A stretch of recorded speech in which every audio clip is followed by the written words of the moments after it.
Selamat pagi, siang, sore, atau malam, Bu Wari. Sekarang saya akan menjelaskan makalah kelompok saya yang berjudul Problem Solving menggunakan ChatGPT.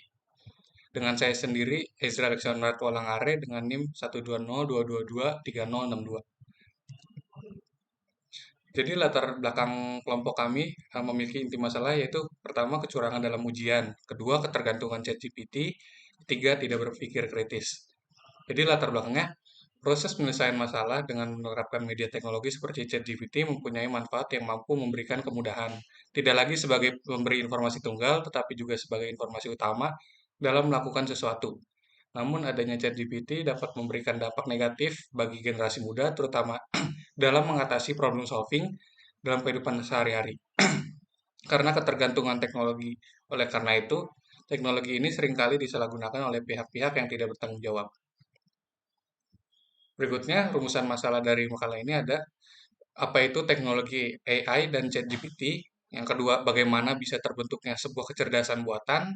Yang ketiga, apa dampak negatif dari penggunaan ChatGPT terhadap pelajar dan mahasiswa.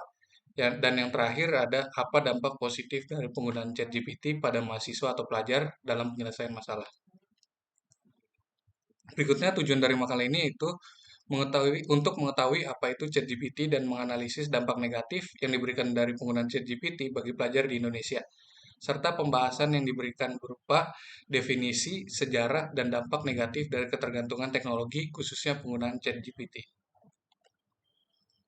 Manfaat dari makalah ini yaitu dapat mengetahui pengertian dari AI dan ChatGPT, yang kedua dapat memanfaatkan teknologi chatbot dengan benar, yang ketiga dapat mengetahui dampak buruk dari ChatGPT dalam problem solving, dan yang terakhir dapat membuka wawasan terhadap perkembangan teknologi.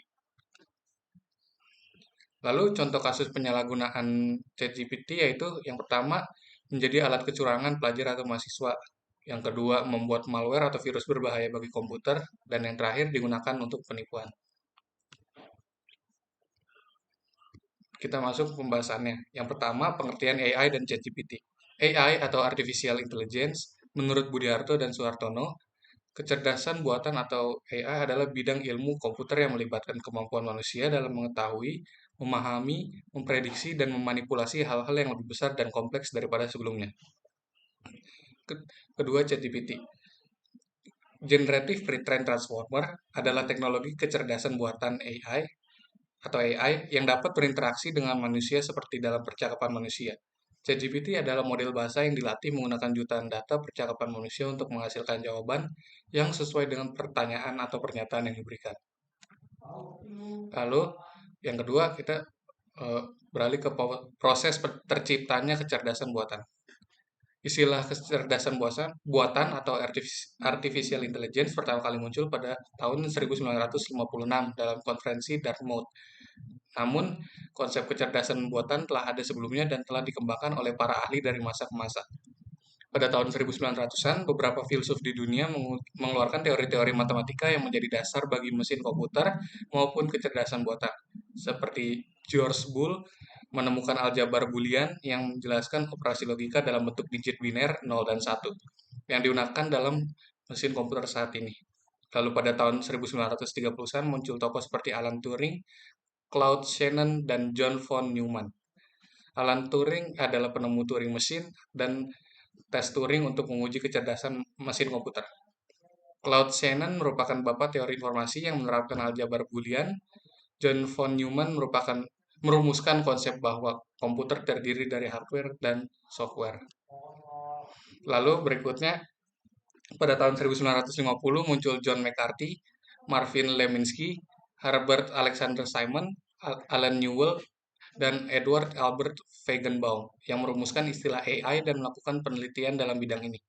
Bahasa pemrograman LISP, Semantic Network, N-Frame, Expert System, dan General Problem Solver juga dikembangkan pada masa ini.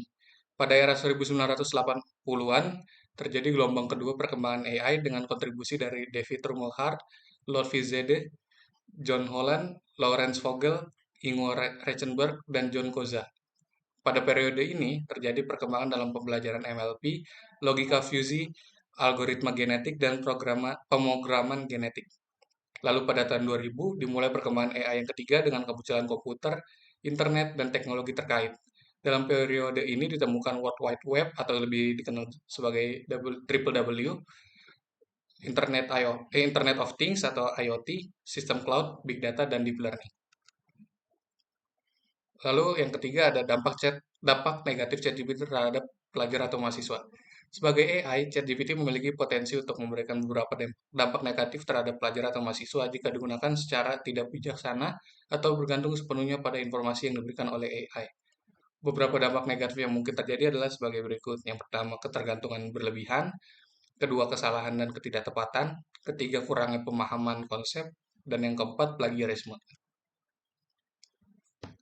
Lalu yang keempat ada pembahasan dampak positif ChatGPT terhadap pelajar atau mahasiswa. Penggunaan ChatGPT oleh pelajar atau mahasiswa memiliki dampak positif yaitu pertama akses mudah ke informasi dan pengetahuan.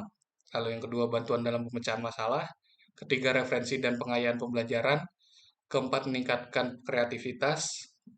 Dan yang terakhir efisiensi dan produktivitas. Namun, penting untuk diingat bahwa penggunaan ChatGPT sebaiknya dalam batas yang tepat.